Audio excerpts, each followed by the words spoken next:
Alan McGee's Creation Records was responsible for releasing some of the greatest records of the 80s and 90s.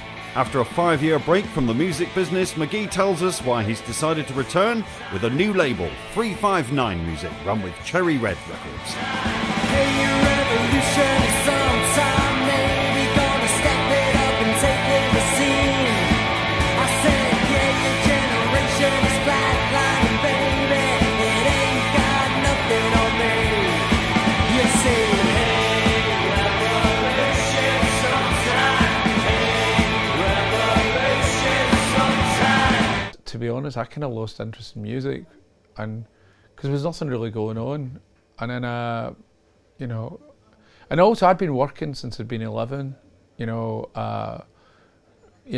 by default really, I suppose, you know, by just not ever having any spare money in our house, so I always had a job. And so by the time I was 14, effectively I had left school and was like working illegally in a bakery for a couple of years. So by the time I got to 47, I got sort of bored with being in the music business. But I don't think that part, I don't think is that strange. I'd say most people, if they'd been working from 11 and they got to 47 and they'd made a load of money, they would, I think taking 5 years out at that point is acceptable. The interesting thing is most people, once they're out, don't go back, and then I kind of did decide to go back. This Japanese guy was trying to get me back into it, and he said, oh, we should do a label together, and he'd kind of done a deal with Warner's, and it was taking too long, do you know what I mean, you know? And then I decided, you know, just to do it with Ian McGee, because it was like, we can do this now.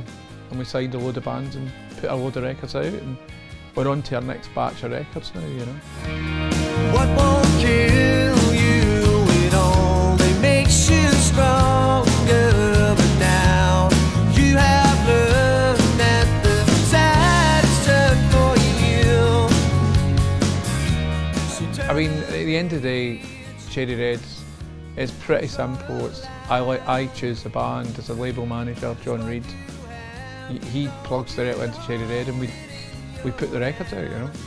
Yeah, I wish I was a rolling stone, 'cause everywhere would be my home, and far away from here, and far away from the north.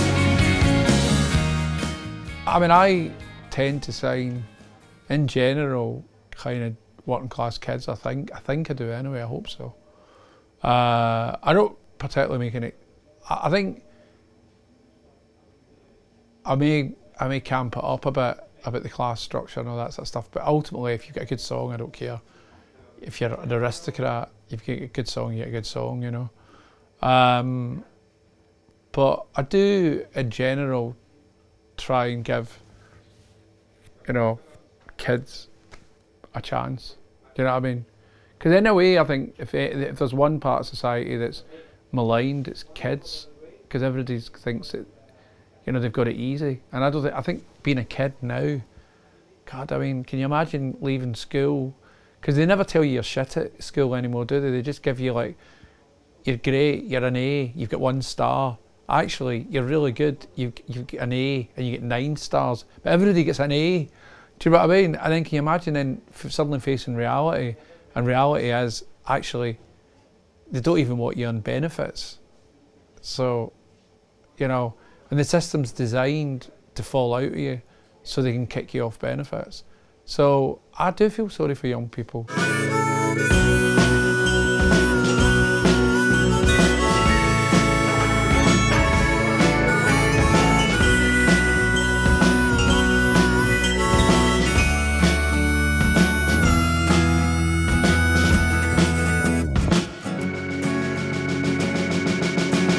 I've seen the man in the picture 100 different times, but he's never seen me. And I know what he's thinking, I know he's got dreams in him dying. I'd like to fly you to the clouds, I'd like to read your palm, but it doesn't stop there. I got a towel and lullaby driving me insane. I mean, we're on to a second batch now, but it's like, out of the first batch, there was John Lennon McCulloch, who's it's the kid. He's on his second album. We're going to make his second album. He's just a wee boy. He's 16. Put out Scouser, Chris Grant, Alex Lowe, Gun Club Cemetery, Pete McLeod, who has been kind of kicking about Glasgow for about 10 years and just needed somebody to kind of give him a break and make an album with him. A girl called Tess Parks, it's kind of quite Brian Jonestown kind of influenced, and a band called Mineral, who are like a dance thing out of Paris. And then the 3 new signings that I've got, again it's another Paris signing, Surya, and then Jacques Gallier, and then a Californian girl called Ms. Moxie, who does kind of like dark humour, sugar pop songs.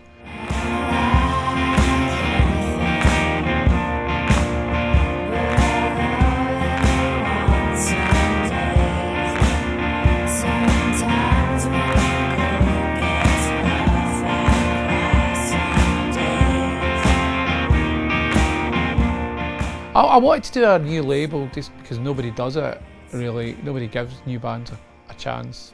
So I thought that was important. I mean, people do it. I mean, Jeff Barrett does it, you know, Lawrence at Domino does it. There's still people doing it, but I thought it would be good to do a label like that rather than do a label with Warner's and just sign, you know, bands you know you're going to sell 30, 50,000 records of. And it just didn't, it kind of felt wrong. It kind of felt as if I've done it this way and it doesn't work for me.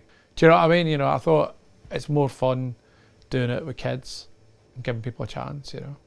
You never know where anything ends up in the future. But I'd say as 359 goes, ultimately what me and Ian want to do is we want to use it as a launch pad, really. Just to launch bands, really put out the first record and maybe their second record, you know. I mean, if anything, it's made me really interested in the whole structure of what's going on in music. I mean, are people actually interested in an album? You know, I mean, I am, but are ordinary people interested anymore? Do they have 40 minutes of their life to listen to a new band's album? It's difficult, man, you know.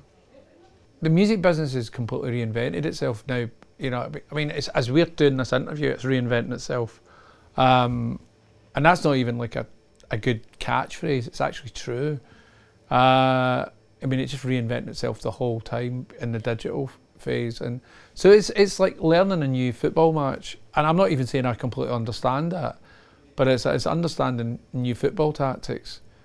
And it's interesting. I think about it, this is 2014. Where the fuck are we going to be in 2034? Because it's like, in 94, I didn't even know the internet existed.